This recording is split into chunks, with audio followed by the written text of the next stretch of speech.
Whether one makes contact with Aldous Huxley through his writing or in personal conversation, the impression that comes almost immediately is that of a uniquely versatile, omnivorous intellect, constantly searching and probing with a clean, cold incisiveness. He has been a Western writer who, even as he looked at life with an Eastern perspective, measured it against the backdrop of contemporary science.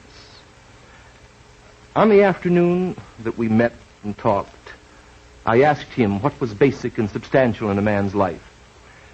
I asked him if he could point to specific values and meaning which for him were enduring and veritable. Well, I think I would want to say that the two essential and important and indispensable things are, first of all, intelligence in the widest possible sense of that word, and goodwill, or in the old-fashioned word, charity, love. I mean, these two things have to go hand in hand, because intelligence and knowledge without goodwill and charity are apt to be inhuman, and goodwill and charity undirected by intelligence and knowledge are apt to be either impotent or misguided. So the two have to go together. The intelligence factor, is this a very inclusive thing for you? To me, completely inclusive. I mean, it includes, so far as I'm concerned, what is conventionally called intelligence, what used to be called discursive thought, which is logical thinking in terms of our current scientific and philosophical frame of reference. But it also includes, so far as I'm concerned, the intelligence in the sense of general awareness, of an awareness, so to say, on the non-verbal and non-conceptual level. I mean, we have to have both.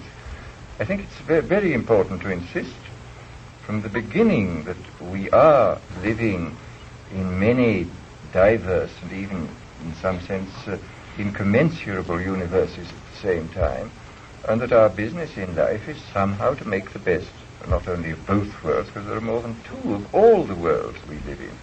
And among the worlds we have to make the best of, first of all, this world of discursive thought, the scientific and philosophical and practical world, and at the same time the world of non-verbal immediate experience. These are the two kind of worlds in the worlds of intelligence which we have to make the best of.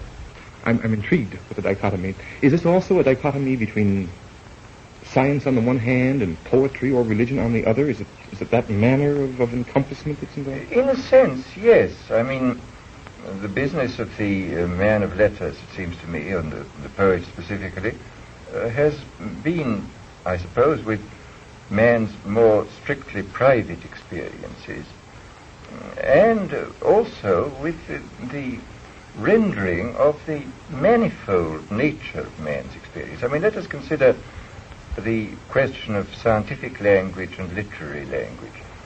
The essence of good scientific language is that one word shall stand only for one thing. There has to be a sort of one-to-one relationship between the given word and the given event or thing that's being talked about. In regard to literature, the important thing, I think, is to, first of all, to be able to, so to say, express the inexpressible, and secondly, to express the multiple meanings which every event has for a human being. I mean, a human being, as I say, is living in many ways at once, and any good work of literature inevitably has to express these multiple meanings. I can't help but think, of course, that the scientist still uses this other area. It's true. He must, in very definitive and unequivocal fashion, speak. He must be able to communicate to his fellow scientists. Yes. And yet I am, I think, fundamentally, and really in an excited fashion, most impressed by the aesthetic features of science. A scientist still finds a beauty and a grace and a formal delight in the structure of a theory.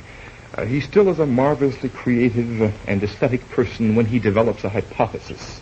Well, I entirely agree. I mean, there is no question that the aesthetic aspect of science is a very important one. One hears mathematicians speak of the ugliness of certain equations and the elegance of others.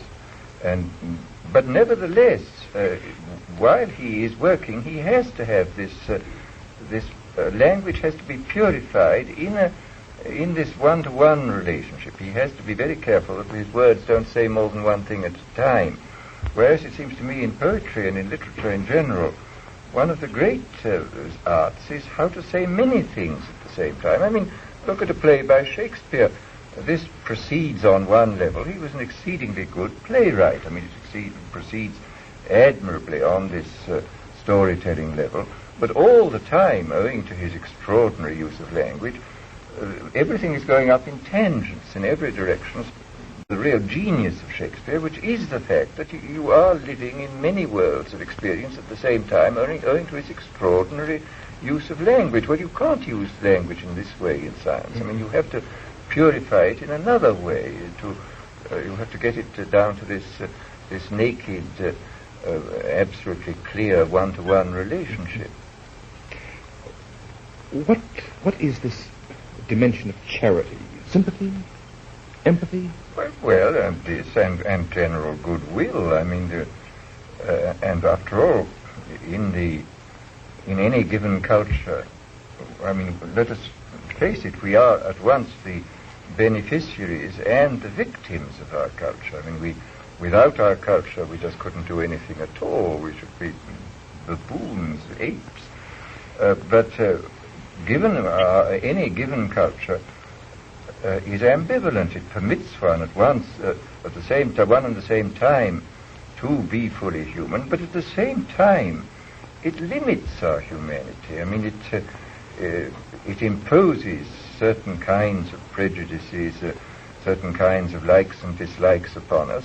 And I think it's perfectly true to say, as a man that I know you admire, Dr. Maslow, Abraham Maslow, said that any self-actualizing human being is one who, to some extent, breaks out of his culture. And after all, I mean, one sees that, in fact, all the great seers and religious prophets have always broken out of their culture. I mean, after all, merely to say, thou shalt love thy neighbor as thyself, is breaking out of a narrow culture which insists that you shall love only this person and that everybody else is not your neighbor. And I think we have to see that the people who have broken out of their culture, the seers and the prophets, are essentially right, and that unless we follow their advice and follow it awfully quickly, we're going to be making an appalling... The dimensions you described, are you satisfied with the levels at which they're appearing today? No. I mean, we obviously have to do much more than we are doing, and we have to do it awfully quick, because, after all, we're faced by a great number of problems which are absolutely unique in history. I mean, nothing like the explosive population increase has ever happened before, and nothing like the explosive technological advance has ever happened before, and nothing like the explosive advance in knowledge has happened before. We're living in a world of sort of what may be called chronic revolution, chronic upheaval, and unless we break out of the culture which imprisons us within a world of nationalism and militarism, given the hydrogen bomb, we're obviously in imminent danger. And also, given this kind of culture which causes us to spend an enormous proportion of our resources on the armament race, we are not going to be able to solve the ecological problem of man upon the earth. We are not going to be able to solve the problem of a species which is increasing at the rate of 50 millions per annum on a limited environment. I mean, this is going to require all our goodwill and all our intelligence and all our knowledge. And if we spend a great deal of our energies on something else, we're not going to be able to solve the problem. Moreover, I think that if we look at this problem, we may get away from the perfectly insoluble problems of power politics onto the soluble, possibly soluble problems of ecology. I mean, I think that it's high time that we started thinking not merely in terms of politics and ideology, but in terms of biology and the relationship of man to his environment. And only in this way, by shifting the attention from what cannot be solved, which is the clash of power, but to what perhaps can be solved, which is the future of humanity upon this planet, shall we be able to escape from this frightful impasse in regard to power politics which we face at this moment. I grant that the injunction is well taken, and I too share your concern. For me, it's an outright terror from time to time. And yet I think, while it's certainly important to pose the question, to think about the problem, what does one do? Well, now this is the real problem, because I mean nothing is easier than to formulate high ideals, but few things are more difficult than to discover the means whereby those ideals may be implemented. This is the real problem. I mean, one has to dream, but one has to dream in a pragmatic way to consider how we can obey the injunction to love our neighbors and to behave with goodwill. I think one of the basic problems is somehow to find means whereby the extraordinarily violent drives of our instincts and our emotions can be given expression without doing harm either to ourselves or to our neighbors. There are educational possibilities in this, then? I think so. I mean, I hope so, because otherwise I don't know what we're going to do. Well, this is my concern also. I certainly see psychotherapeutic possibilities, but it's so long and so slow, and there are just so many people, and as you suggest, not much time. Well, of course, this is, I do think, the gravest problem. I mean, I think our space of maneuver at the present is very small. I mean, look at what is happening to the underdeveloped countries. The pressure, numbers upon resources is so great. It seems quite unlikely that many of these underdeveloped countries will ever be able fully to industrialize, because all their resources will simply have to go into feeding the new generation as it appears year by year. And they will never be able to stand back far enough to be able to industrialize, and that it will be like the parable of their development will be the parable of the Red Queen in Alice Through the Looking Glass. Remember that Alice and the Red Queen ran like mad, and at the end of a long period of running, they found they were standing in the same place. And the Red Queen said, yes, in this country, you have to run as fast as you can to stand in the same place. And to get somewhere else, you have to run twice as fast as you can.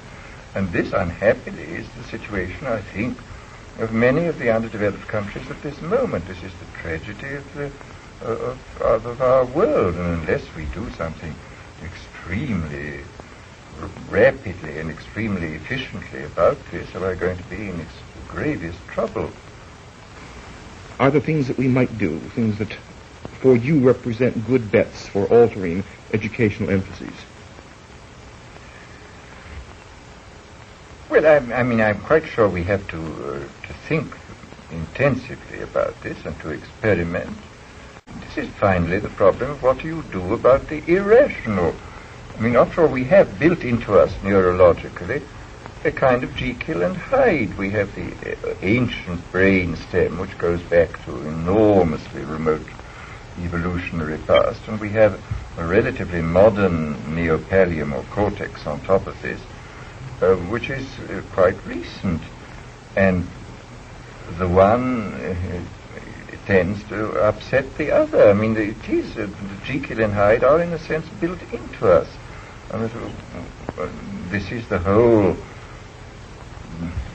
natural, genetic basis of the conflict in which man has always lived.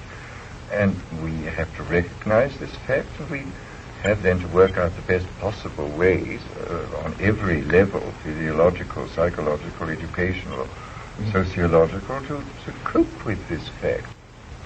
And the question, I suppose, would come up, education for what in all of this?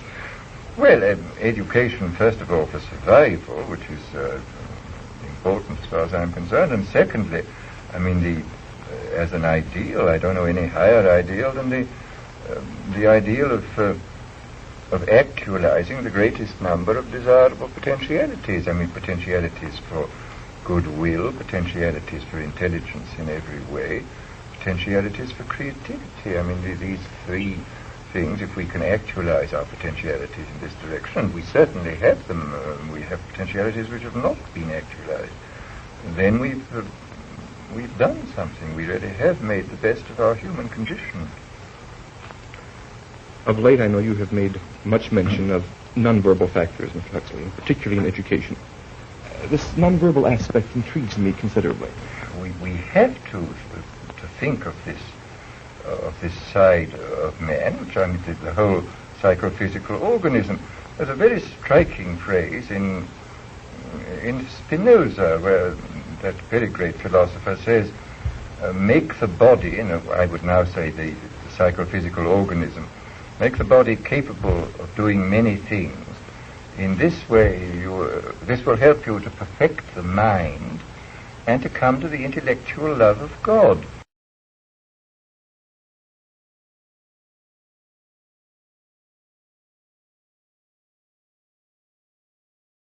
But this is a very striking phrase from a philosopher who was profoundly intellectual. But I mean, he saw quite clearly that we have to take the mind-body as it is and to make it capable of responding to the external world and to the events within itself in a clear awareness. We have to heighten our awareness and heighten the things that we do with it. And this requires, it seems to me, a whole kind of education on the non-verbal level.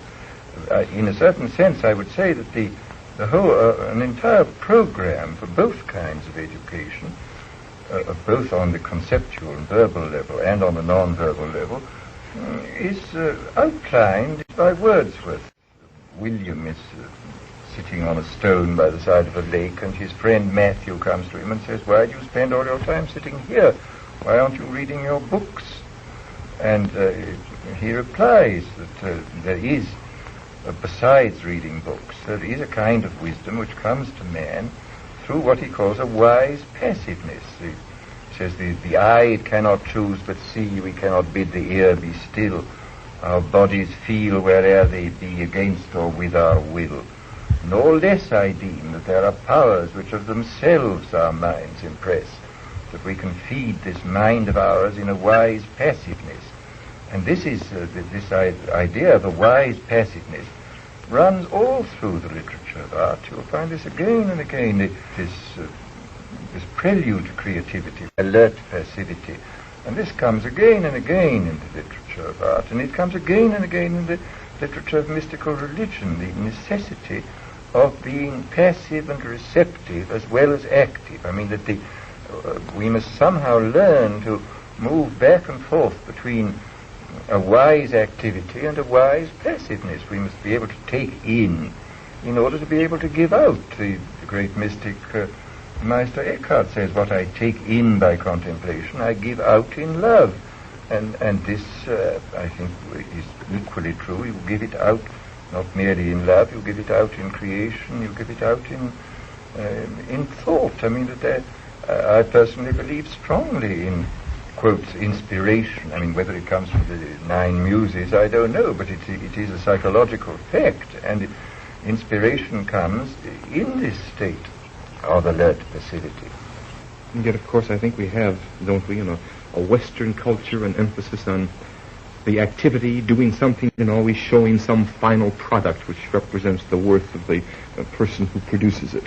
Yes, and yet these Western artists, just as much as anybody else, have insisted that the receptivity was essential. I mean, that not merely did you have to impose a frame of reference upon the world, you had also to let the world come to you without a frame of reference, to come to you, so to say, as things in themselves. I mean, what Kant said, you could never see the Ding an sich, the thing in itself. But you have to admit it. It's never the thing in itself, but it is very nearly the experience, unmodified by the conceptualizing and symbol-making cortex. It just comes to you, and what is within has to be allowed to come to you without being modified by the conceptual mind. Is this passivity in Western religion? Certainly in the mystical tradition, it's very strong, I would say. I mean, you find it throughout the great medieval mystics, you find it throughout the 17th century mystics, you find it in the great English mystic of the 18th century, William Law, and you find it, of course, in the Quakers, who have probably more than any Protestant denomination been concerned with this alert passivity. After all, the whole business of the Quaker silence is to create circumstances in which alert passivity is possible and in which something can come through from the deep mind or from that which lies beyond the deep mind. And you have a feeling that this can be incorporated within a general standardized procedure at the level of school for the younger children? I don't know why not. At present it would be a little difficult, but as I say, we can do whatever we want. We're not fools. There are two indispensable things, intelligence and goodwill. Intelligence without goodwill is apt to be inhuman, and goodwill without intelligence is impotent. The two must go together. Such was the way that one man in the 20th century came to view his universe. This man, Aldous Huxley.